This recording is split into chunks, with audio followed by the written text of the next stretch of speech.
Hi guys, maing adlaw. Good morning sa lahat. So siyempre guys, nandito kami sa dati naming spot guys, no.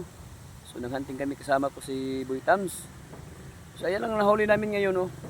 Ipakita ko. So, tatlong nahuli namin, no, tatlong piraso lang. So siyempre, madagdagan pa yan kasi mataas pang araw, no. So tingnan niyo guys, oh. Mga kanter, oh, ayan, oh. Laki yan, ang taas yan, oh. Para tong mga lagpas yata to mga 20 inches pataas, mga 21 yata to o 22 inches ang kataas tong dalag na ito. So ayan, itong nahuli ko dalawa. Siyempre huli sa anak ko itong yung malaki, oh. Buhay na buhay pa yan, oh. Kitang kita nyo, nang galaw-galaw pa, nang galaw-galaw pa, oh. So ayan guys, no. So ayan mga kanter, pag binalikan namin yung mga spot namin yung dati, no. So, sobrang tagal. Ngayon lang kami nakabalik. Kasi naman miss ko yung pamamaril ng isda, no. So, dati content ko to.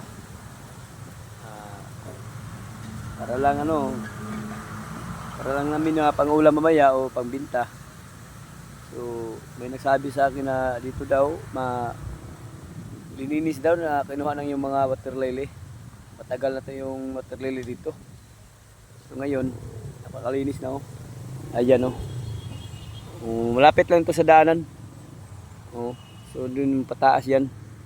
Dun yun ang yung ilog na yan sa unahan ba yan. So yan mga kanter, no, guys.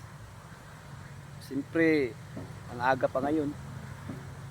Oras ngayon parang mga alas 9 yata yun sa mga araw nito. So yung mamaya